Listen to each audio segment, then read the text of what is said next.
Halo, selamat pagi dan semangat pagi. Kali ini kita akan mencoba merancang pembelajaran jarak jauh distance learning menggunakan Google Classroom. Tinggal Bapak Ibu ketikkan di browser classroom.google.com ya. Kali ini saya akan menggunakan akun Google Suite ya, akun Google Suite saya, agar Bapak Ibu nanti bisa membandingkan penggunaan akun Google standar yang biasa dengan akun Google Suite. Langkah pertama, kita akan klik tombol plus. Tombol plus ini ada dua pilihan, join class dan create class. Kalau join class berarti sebagai siswa bergabung di kelas yang sudah ada. Kalau create class, maka kita akan membuat kelas baru. Nah, saya pilih create class atau buat kelas. Nama kelasnya misalnya saya beri nama Informatika 11 ya, Informatika 11. Kemudian sectionnya bisa diberikan deskripsi lebih detail, subjek juga, roomnya juga. Nah, di sini saya cukup memberikan class name-nya saja ya. Saya create langsung. Kita tunggu beberapa saat. Merancang kelas untuk pertama kali memang memerlukan waktu yang cukup ya. Tetapi seandainya Anda sudah memiliki sebuah kelas yang sudah Anda masukkan bahan ajar termasuk penilaiannya, maka kelas tersebut bisa Anda gunakan untuk kelas-kelas paralel lainnya. Ini adalah kode kelasnya. Jadi kalau memang kita ingin siswa bergabung menggunakan kode kelas, tinggal kode kelas ini dibagikan kepada siswa, atau Anda bisa memasukkan siswa satu persatu ya, menggunakan people invite ini. Nah, di sini ada tiga menu: stream, classwork, people, grade ya. Ini kalau dia dalam bahasa Inggris ya, stream, classwork, people, grade. Kalau dalam bahasa Indonesia ini nanti timelinenya, ini tugas, ini people atau yang tergabung di dalam kelas tersebut, ini scoringnya. Nah, di sini teachernya ada satu orang. Jika Anda ingin membuat tim teaching, tinggal ditambahkan di sini invite teacher. Nah, cari misalnya seseorang. Nah, ini ada. Jadi otomatis kita bisa menambahkan misalnya seperti itu. Tinggal di invite ya untuk tim teaching. Jadi ada dua orang mengajar dalam kelas online tersebut. Kemudian untuk siswa ini, jika ingin kita tambahkan secara manual, siswa menggunakan ini ya. Ini kalau kita ingin siswa bergabung menggunakan kode kelas. Nanti plus minusnya akan kita diskusikan. Saya mulai dari stream dulu, timeline. Stream atau timeline ini adalah jika Anda ingin memberikan announcement, pemberitahuan kepada siswa agar siswa bisa membaca, itu bisa diposting di sini. Caranya cukup klik. Kemudian apakah untuk all student, kelasnya di sini disisipkan pemberitahuannya apa. Mungkin mohon kepada siswa agar mengikuti tahapan dan materi sesuai urutan yang ada pada kelas work atau tugas kelas. Nah, seperti itu. Dan di sini kita bisa menambahkan add file dari Google Drive, bisa apapun itu, bisa gambar, PDF, Google Doc, dan dokumen lainnya, atau berupa hyperlink, atau berupa file yang diupload dari komputer, atau berupa link YouTube ya. Nah, ini kalau saya post, ini saya post.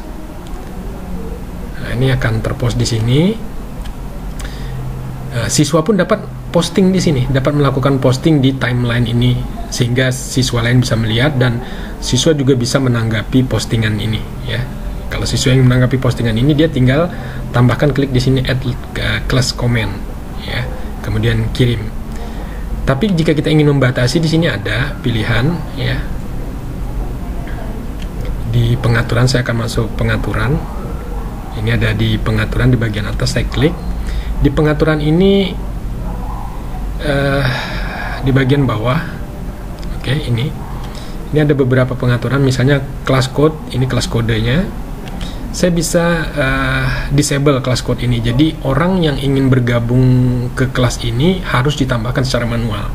Ya, untuk kasus-kasus tertentu biasanya saya melakukan disable ini. Jadi siswa ditambahkan secara manual supaya apa? Supaya siswa dari domain yang berbeda tidak bisa melakukan join di kelas ini. Kemudian stream. Nah, ini stream timeline tadi. Di stream itu student dapat post dan komen, atau Anda juga bisa memilih student can only comment. Jadi siswa hanya dapat memberikan komentar pada postingan yang diposting oleh guru. Jadi dia tidak bisa memberi postingan sendiri. Atau yang pilihan ketiga, hanya guru yang bisa melakukan posting. Ya. Nah, biasanya ini bergantung dari kebutuhan. Ya. Kalau memang kita ingin terkontrol, biasanya gunakan yang student can only comment. Jadi siswa hanya bisa memberikan komentar pada postingan yang diberikan oleh guru, semacam ini. Ya, jadi dia tidak bisa membuat postingan baru. Kemudian kita beralih ke classwork. Nah, ini classwork. Disinilah bahan pembelajaran itu diatur atau disisipkan. Kita mulai dari create, ini ada pilihannya. Di sini ada assignment, penugasan. Jadi kita bisa membuat penugasan yang terjadwal sehingga siswa nanti bisa mengupload hasil tugasnya berupa file, video, dan seterusnya. Quiz assignment ini adalah berupa pertanyaan interaktif, ya, pertanyaan interaktif. Kemudian di sini juga ada question, ya, ada pertanyaan. Quiz assignment ini untuk nanti dia akan terkoneksi dengan Google Form, ya, Google Form. Ini bahan lainnya, ini reuse post. Jadi kalau kita sudah membuat satu buah kelas tersebut bisa hasil materi yang ada di kelas tersebut bisa kita gunakan kembali untuk di materi. Kita coba mulai dari assignment, tapi kita awali dengan topik. Ya. Saya klik topiknya mungkin yang pertama ini pengenalan. Ya, saya tambahkan topik dulu. Kemudian saya buat lagi topiknya bahan utama. Kemudian saya buat topik lagi satu, penilaian.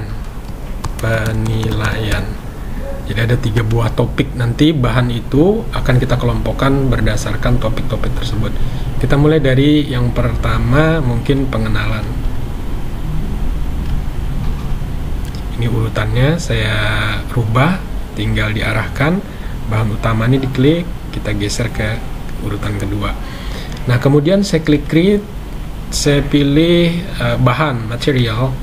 Jadi materialnya ini simaklah video berikut ini, misalnya seperti itu. Pelajari video berikut ini hingga tuntas. Saya tambahkan video dari YouTube, misalnya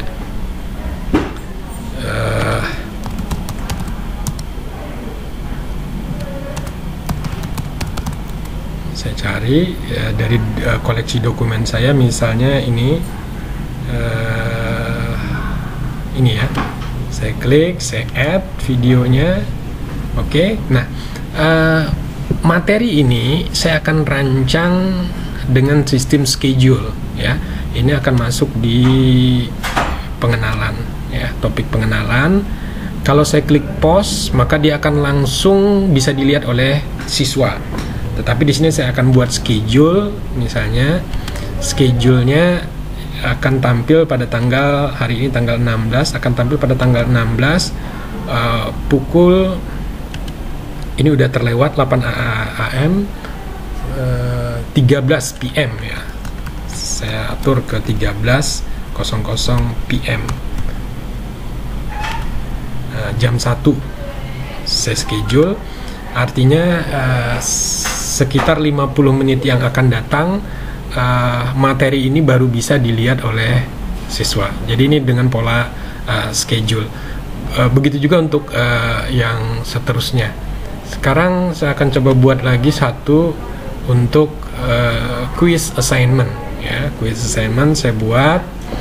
Nah, quiz assignment ini akan terhubung langsung dengan Google Form ya. Jadi di sini penilaian UKD mungkin ya, bahasanya UKD.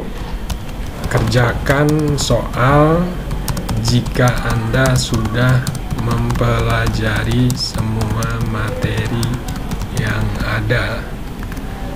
Kemudian grade point 100, terakhir dikerjakan, due date-nya terakhir dikerjakan besok pagi, jamnya mungkin jam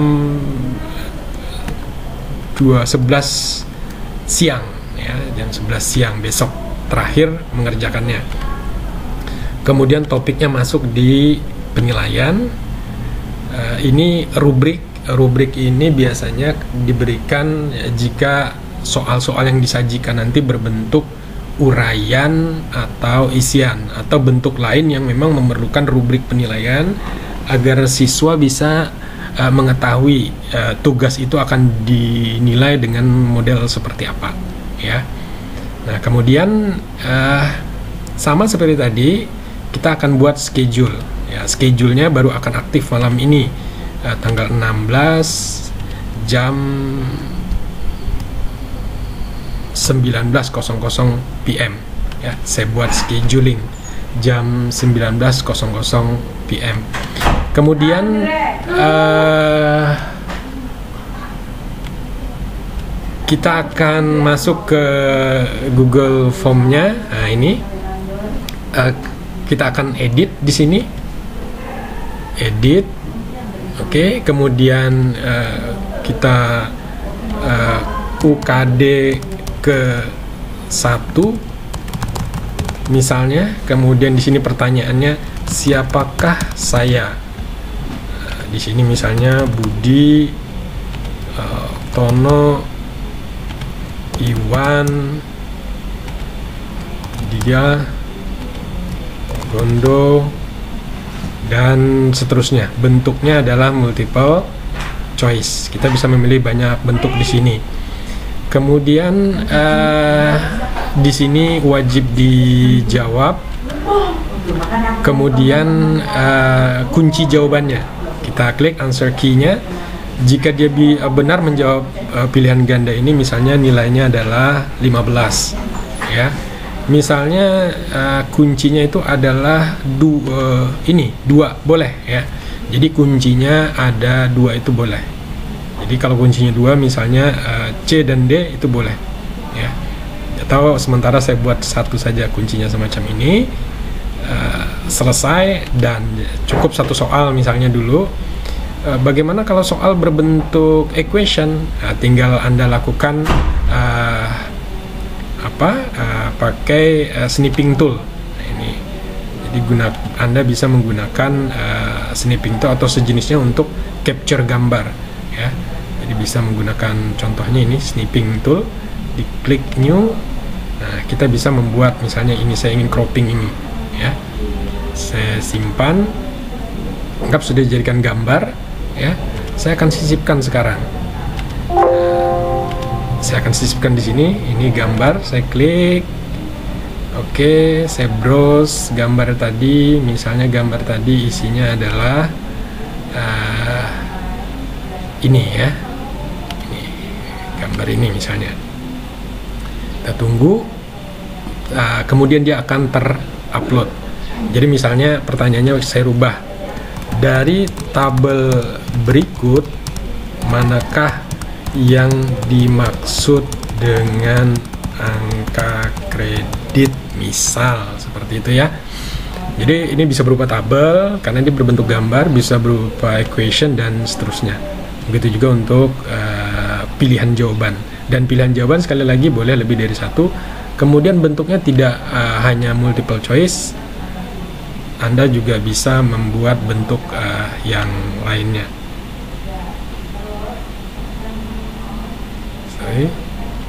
Jadi bisa dibentuk lainnya. Nah, asumsi saya sudah selesai. Jadi asumsinya sudah selesai, saya balik ke classwork. Jadi ini quiz tadi. Jadi kalau dibuka siswa, ini saya coba refresh dulu. Karena tulisan blank quiznya, saya akan coba refresh hasilnya. Kemudian yang perlu diperhatikan, materi itu mesti disusun sesuai dengan urutannya untuk mempermudah siswa. Jadi semacam ini ya. Jadi disusun pengenalan, bahan utama, penilaian tentu akan berada di bagian bawah, dan gunakan sistem scheduling. Jadi siswa tidak akan melihat semua materi secara keseluruhan, dia harus step by step baru akan tampil, dan penilaian ini baru akan tampil setelah siswa nanti mempelajari semua bahan ya. Nah, kemudian jika ini sudah dikerjakan, akan tampak nanti di gradingnya ya. Di sini nanti akan tampak. Saya akan coba bukakan yang sudah ada ya. Saya akan coba buka yang sudah ada. Saya ambil contoh di sini. Nah, ini kelasnya. Saya buka kelas semua. Ini kelas semua yang ada. Saya coba ambilkan di sini. Oke. Ini grade-nya. Jadi ketika nanti guru sudah memberikan nilai, itu nanti semua penilaian itu akan muncul di sini ya. Akan muncul semacam ini. Mana yang sudah dinilai, mana yang belum dinilai. Kita bisa lihat. Nah, seperti ini. Ada siswa yang belum mengumpulkan tugas dan seterusnya dan seterusnya. Saya akan coba bagaimana menilai. Karena kita belum ada siswa yang mengerjakan, jadi saya menggunakan ini saja.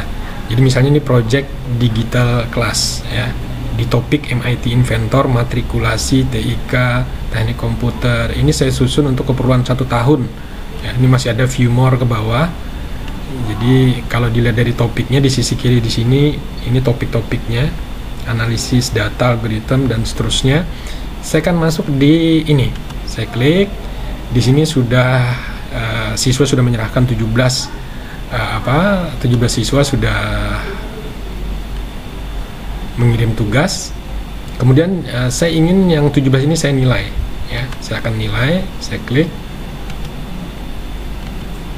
Sebentar, saya akan perbesar sedikit. Oke. Nah, misalnya untuk siswa yang pertama.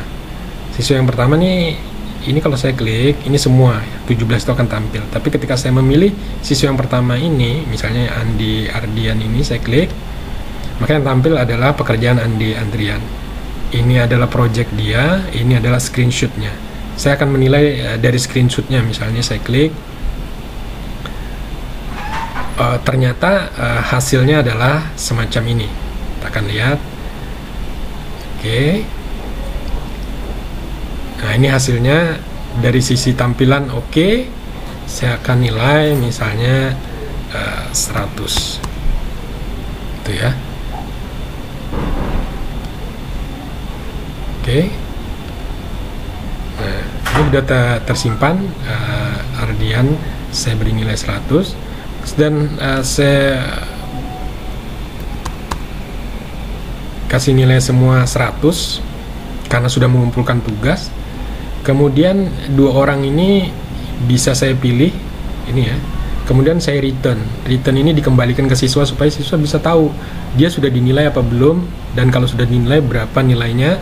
Terus kalau memang harus ada yang diperbaiki, dia bisa mengupload ulang nantinya. Ini saya return misalnya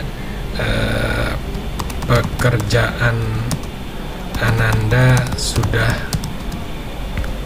sangat baik, silahkan dikembangkan lagi, misalnya seperti itu.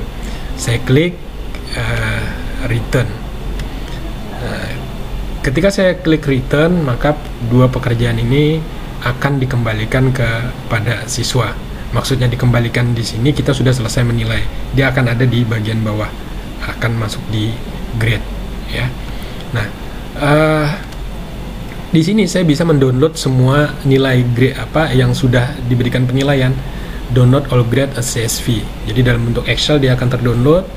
Si A dapatnya berapa, si B dapatnya berapa, atau bisa kita lihat secara online-nya melalui Classwork. Ini saya coba download ya, saya download.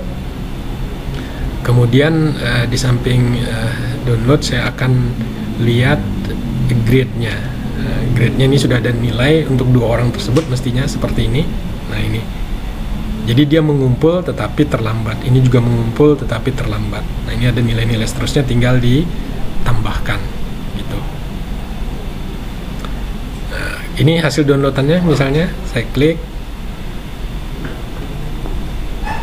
Oke, ini hasil downloadannya dalam bentuk CSV ya. Saya tutup, selesai hasilnya ya. Nah ini class drive folder, jadi semua penugasan yang dalam bentuk file itu akan terkumpul dengan sendirinya ya. Ini kalau bahasa penilaian bisa kita sebut sebagai portfolionya. Jadi portfolio siswa itu dari kelas 10 pun akan terlihat sebenarnya. Dari dia kelas 10, kelas 11 atau kelas 12, kalau SMP dari kelas 7, mulai dari dia pertama itu akan kelihatan. Contoh untuk ini folder ini ya. Nah, siapa saja yang sudah mengumpul. Nah, ini ada semua datanya ya.